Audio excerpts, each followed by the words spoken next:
క్రైస్తవుడు అనేవాడు ఎవడైనా కూడా దేని ప్రకారం జీవించాలి? ఇది బైబిల్ ప్రకారంగానే జీవించాలి. అబ్బే నేను జీవించనండి, లోకానుసారంగా జీవించేస్తానంటే దేవుడు ఏం చేస్తాడు?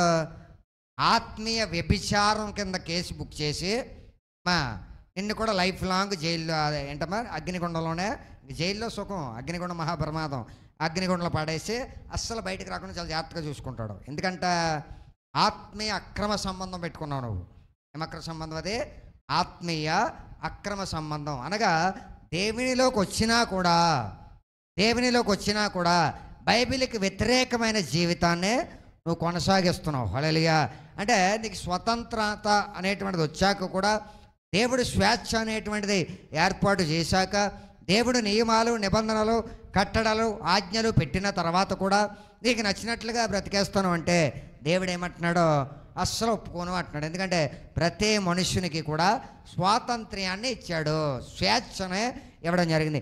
ఏ విధమైనటువంటి స్వాతంత్రం, ఏ విధమైన స్వేచ్ఛ? చనిపోయినటువంటి స్థితిలో ఉన్న నిన్ను, బానిసత్వముగా ఉన్నటువంటి నీ జీవితాన్ని, పాపమునకు దాసులుగా ఉన్న నీ జీవితాన్ని దేవుడు కరుణించి ప్రేమించి క్షమించి రక్షించి తన ప్రాణాన్ని పెట్టి నీకు మరలా నూతన జీవాన్ని వాక్యము ద్వారా తీసుకుని వచ్చాడు. ఈ వాక్యం స్వీకరించిన ప్రతి మనుష్యునికి కూడా దేవుడు జీవమును ఇచ్చాడు. ఎవరైతే జీవమును కలిగి ఉన్నారో ఆ జీవమును కొనసాగించడానికి ఈ ప్రవేశించినటువంటి వాక్యం ఏం చేస్తుందంటే వెలుగునిస్తూ ఉంది.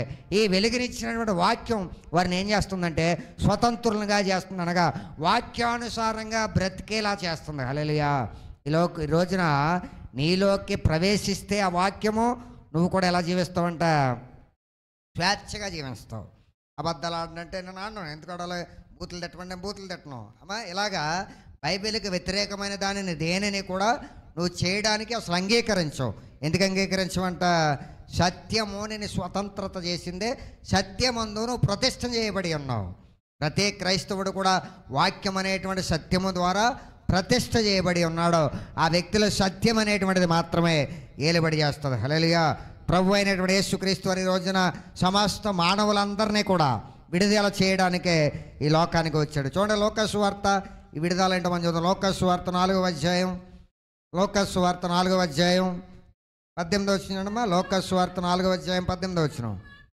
ప్రభువు ఆత్మ నా మీద ఉన్నది, పేదలకు సువార్తను ప్రకటించుటకై ఆయన నన్ను అభిషేకించెను, చెరలోనున్న వారికి విడుదలను, గుడ్డి వారికి చూపును కలుగునని ప్రకటించుటకును, నలిగిన వారిని విడిపించుటకును, ప్రభువు హితవచనం ప్రకటించడానికి ఆయన నన్ను పంపి ఉన్నాడు. హల్లెలూయా. ప్రభువు ఆత్మ ఎవరి మీద ఉంది? యేసుక్రీస్తు. పేదలకు సువార్త, గుడ్డి వారికి చూపంటే శరీర సంబంధమైన గుడ్డివారు కదా. వాళ్ళు చాలామంది శరీర సంబంధమైన గుడ్డి వాళ్ళని చెప్తారు.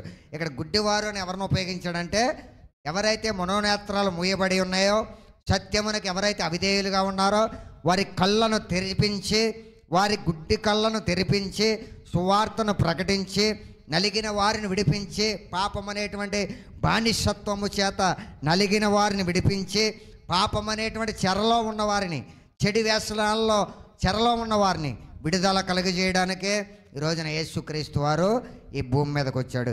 ఈ విడుదల ఏంటో ఇంకా